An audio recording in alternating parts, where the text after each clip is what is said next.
Top quality और consistent performance के लिए सिर्फ सिल्वर पंप नाम याद रखना। कल जो विदेश मंत्रालय की ब्रीफिंग थी उसमें उन्होंने पूरी टाइमलाइन बाकायदा वक्त के साथ उन्होंने एक एक पॉइंट पर जो ट्रंप ने दावा किया है उस पर उसका खंडन किया। उन्होंने क्या टाइमलाइन बताई है मैं ये आपको दिखाना चाहती हूं कि किस तरीके से किसने किसको फोन दिया, सीज फायर का काउंटडाउन क्या था। 9 मई की रात को जेडी वैंस ने पीएम मोदी से बात की जिसमें उन्हें पता चला कि भारत बड़े हमले की तैयारी में है। उसके फौरन बाद 10 मई की सुबह का वक्त था, मतलब तड़के ही 26 जगहों पर पाकिस्तान का हमला, भारत ने फिर जवाबी कार्रवाई की।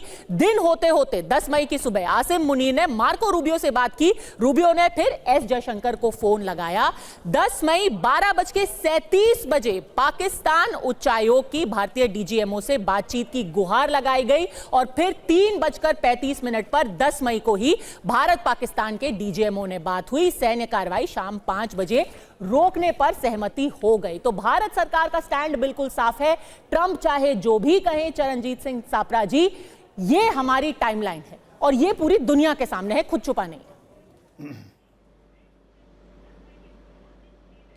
देखिए, अब भारत सरकार कुछ भी कहती रहे, लेकिन भारत सरकार सीधे भी तो ट्रंप को कह सकती है कि आप ये क्रेडिट वॉर में उलझ रहे हैं, आप क्यों इस क्रेडिट वॉर में हैं, ये हमारा मामला है, ये बायलैटरल टॉक्स वाला मामला है, इसमें तीसरे देश का कोई इंटरफेरेंस नहीं चाहिए, कह देते हैं उनको ईमानदारी से। और अगर आप कहते हैं कि ये डीजीएमओ टू डीजीएमओ की बात है, तो मुझे ये बताइए कि हमारी सारी जितनी भी देश की सुरक्षा है, हमारे आर्म्ड फोर्सेस है, डिफेंस फोर्सेस है, उनके चीफ तो राष्ट्रपति हैं। तो क्या राष्ट्रपति को भी नहीं बताया गया? क्या राष्ट्रपति ने प्रधानमंत्री को पूछे बिना इनको ऑर्डर दे दिया गया? किस तरह से ये कह सकते हैं कि इसमें कोई राजनीतिक इंटरफेरेंस नहीं है? जब वॉर शुरू करने के लिए आप राजनीतिक निर्णय लेते हैं तो सीज फायर में भी कहीं ना कहीं राजनीतिक निर्णय तो आता है। भारतीय जनता पार्टी किस तरह से ऐसे पल्ला झाड़ रही है? ये आपने 2 कदम आगे जाकर के 1 कदम पीछे खींचा है, इसलिए आपको ऐसा करना पड़ रहा है। ये आप अपनी डैमेज कंट्रोल कर रहे हैं। ठीक है, क्या ये फेस सेविंग है, क्या ये डैमेज कंट्रोल है? दोनों पत्रकार जो है हमारे साथ, वरिष्ठ पत्रकार, उनसे भी पूछ लेते हैं। ये बता दीजिए अवधेश जी कि कम से कम जो कहते हैं ना कि मामला टू रेस्ट हो जाए, एक बार जाकर के अमेरिकी राष्ट्रपति से बात नहीं हो सकती, बैक चैनल नहीं हो सकता, कि आप ये क्या कह रहे हैं? अगर ये बात सच में झूठ है तो बार बार हमारे देश की किरकिरी क्यों की जा रही है? देखिए, देश की कोई किरकिरी नहीं हो रही है। इसको कई तरीके से इसको समझा जा सकता है। पहला तरीका है, मैं पूरे देश से पूछता हूं कि इस समय प्रधानमंत्री नरेंद्र मोदी के नेतृत्व के अलावा कोई सरकार होती और इस प्रकार का हमला होता तो उसकी क्या प्रतिक्रिया होती? 2014 के उदाहरण है कि उसकी क्या प्रतिक्रिया होती। एक कसौटी पर देश कस ले। क्या इस देश में किसी ने भी ये जो यूट्यूब चैनल लेकर सोशल मीडिया के माध्यम से बाकी जगह पाकिस्तान, चीन के पेड मीडिया के द्वारा चलाए गए प्रोपगेंडे को जो उठाया जा रहा है, क्या किसी ने इस देश में कल्पना की थी कि भारत एक साथ घुस करके और वैसे केंद्र को, आपको मरकजे सुभान अल्लाह पढ़ी लिखी पत्रकार है, 15 एकड़ में फैला हुआ वो किला, 15 एकड़ का मतलब 71 से 72 हजार स्क्वायर गज को आदमी ने ध्वस्त कर दिया। इतनी बड़ी कामयाबी हुई है। दुनिया के स्तर पर आतंकवाद के विरोधी युद्ध का एक नया मानक भारत ने स्थापित किया। वो अलग बात है, लेकिन ट्रंप तो चाइना का प्रोपेगेंडा नहीं करेंगे ना? क्या ट्रंप को इससे जलन नहीं है? आप इसे ही तो मैं समझाने की कोशिश कर रहा हूं। पर ट्रंप तो हमारे मित्र हैं ना, ट्रंप तो दोस्त, हमारे दोस्त ऐसा है। देखिए, मैं एकदम अपनी बात, आपके सारे प्रश्न का उत्तर दे रहा हूं।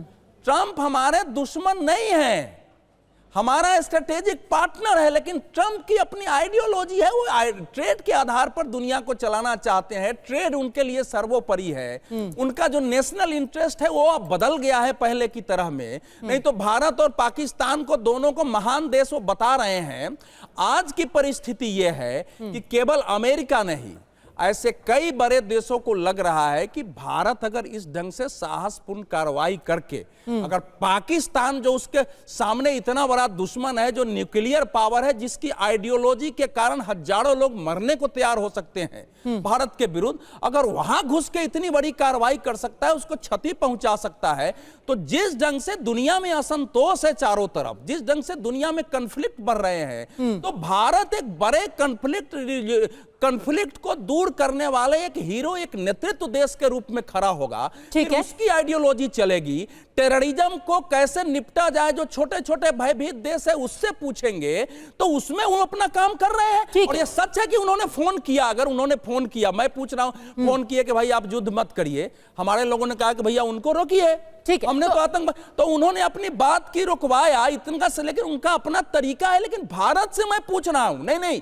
ये बहुत आवश्यक है इस समय, मैं भारत से पूछ रहा हूं कि पाकिस्तान की मीडिया दिखा रही है, मैं तो कल प्रधानमंत्री, जरा विपक्ष एक चुनौती दे और पाकिस्तान को, कि कल प्रधानमंत्री आदमपुर हवाई अड्डे पर गए, पाकिस्तान ने कहा कि हमने उसको नेस्तनाबूद कर दिया है, S-400 डिफेंस सिस्टम को खत्म कर दिया है। भारत की सेना ने बताया कि हमने उनके 8 एयरबेस किए हैं, जिनमें वो भी एयरबेस शामिल है जो उनके लिए महत्वपूर्ण है।